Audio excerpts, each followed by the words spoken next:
there are two approaches in the midst of any experience.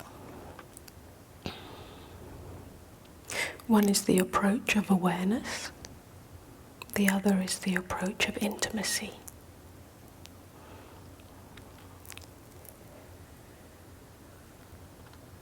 I touched on both of those yesterday evening, so let's try and expand on that a little.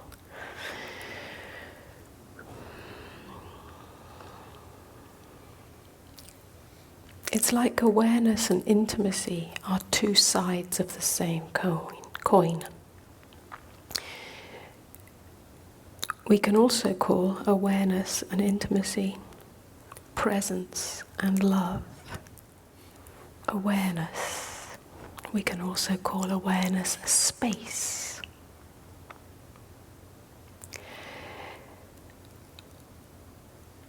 Awareness, not the awareness that funnels itself in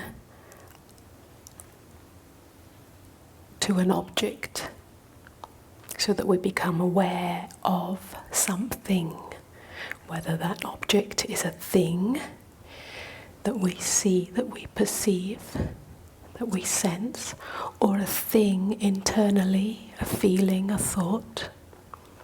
Yeah? So not awareness that focuses in on one thing.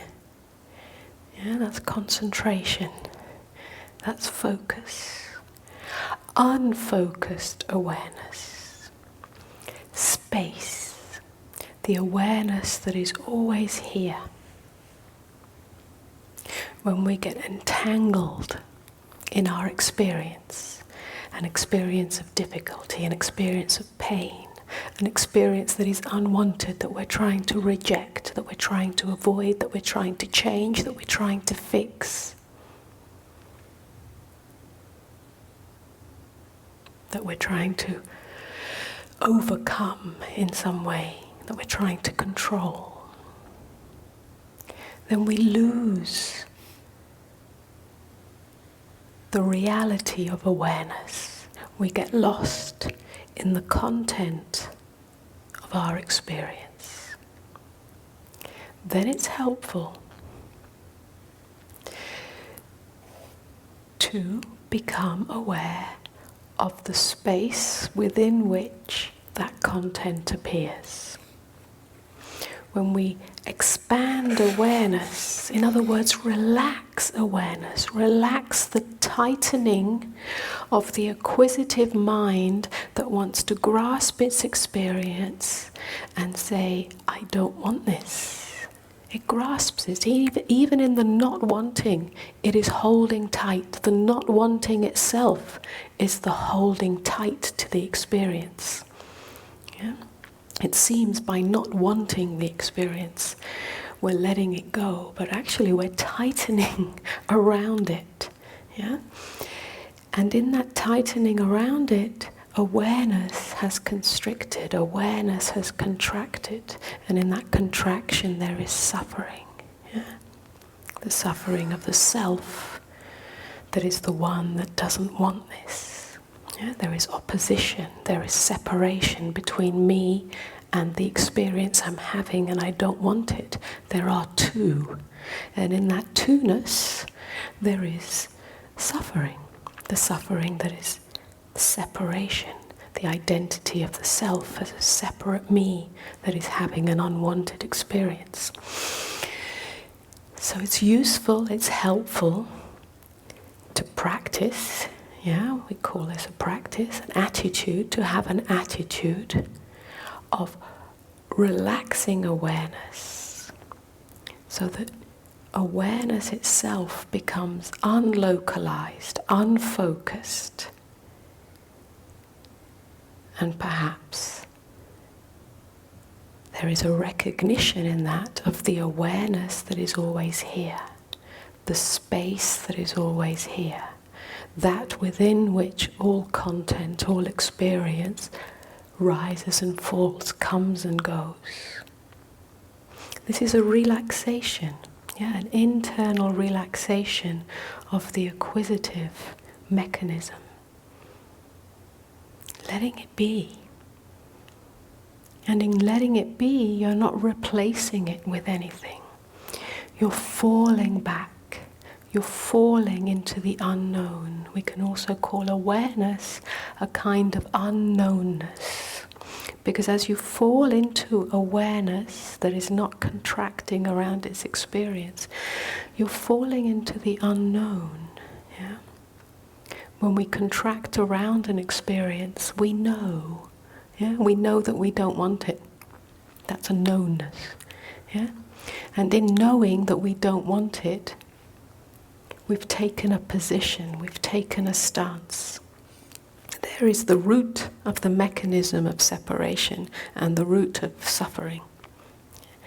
In falling into awareness, it's not a higher state, it's not an elevated state, it's a deeply relaxed state. But it is like falling into the unknown. We don't take a position. We don't take a stance. We don't know whether it's right or wrong. There's no opposition. It just falls. It's a falling into gentleness. It's a falling into openness, because awareness itself is simply the open state. Now that's not to be confused with disengagement. It's a kind of disengagement because you're not getting lost in the contractive knot. But it's not the disengagement of a cold, elevated state, looking down upon its human experience and saying, well, it doesn't matter. Yeah, it's a subtle difference. Now this awareness, this falling into openness, this falling into awareness, as we perhaps practice it, and when I say practice, I mean in our everyday experience, not when you're meditating.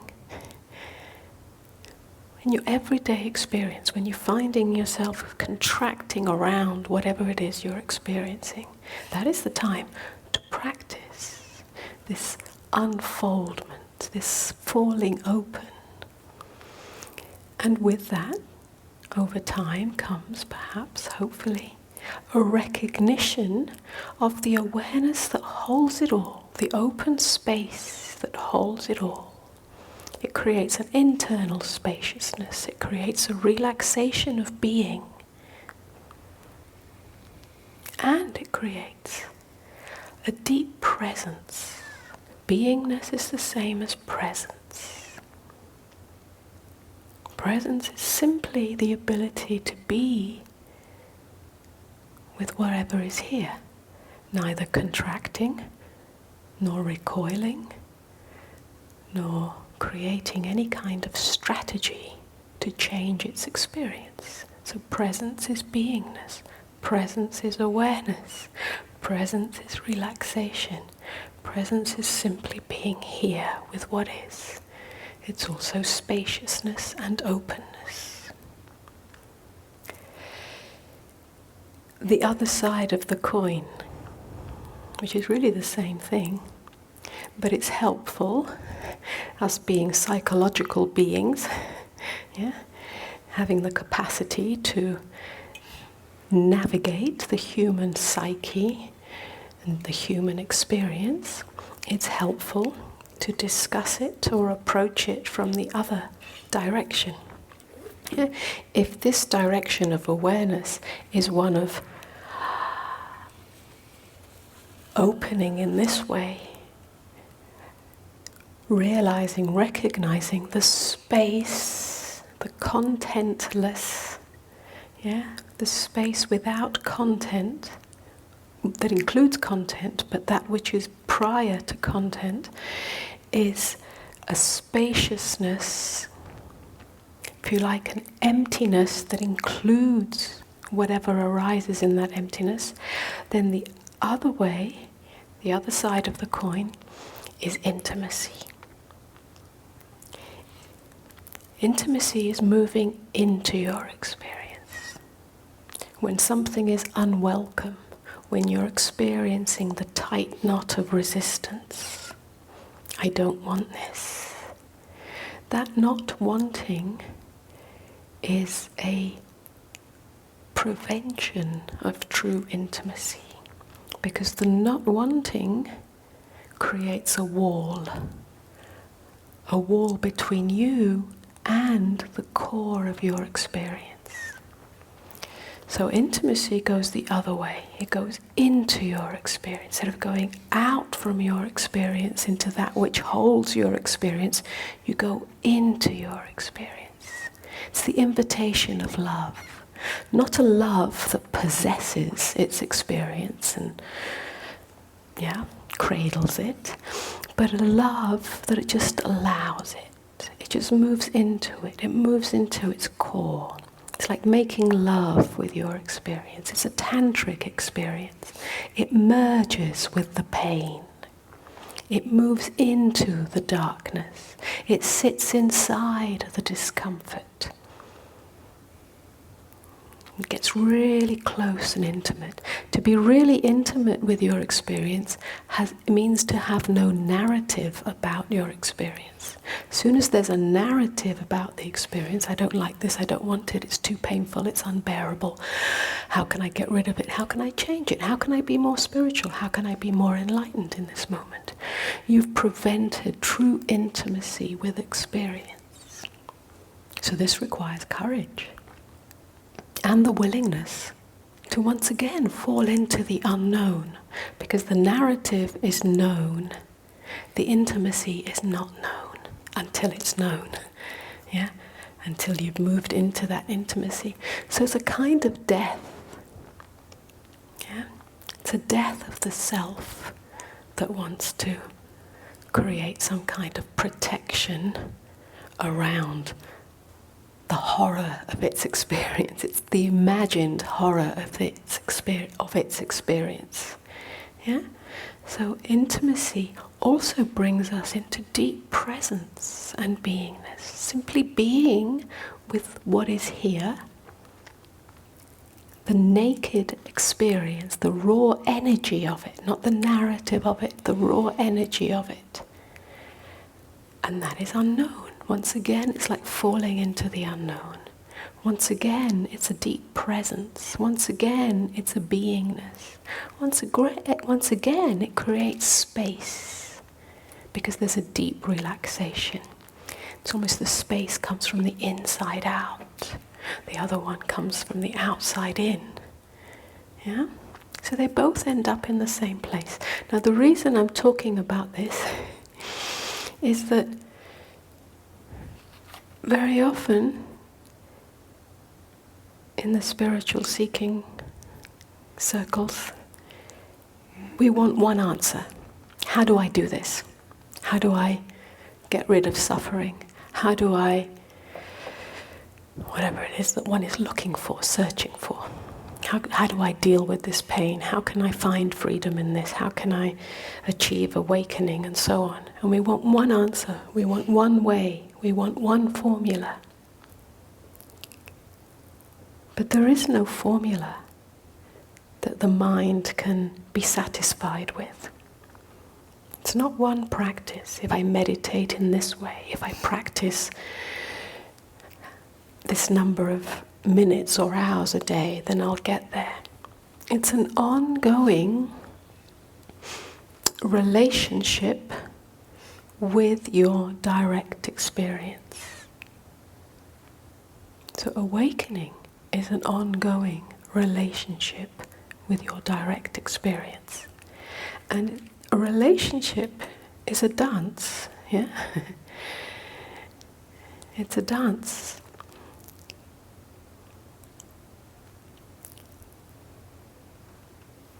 And so there are two sides of the same coin. You dance with that. The attitude of opening, expanding, including, but in some ways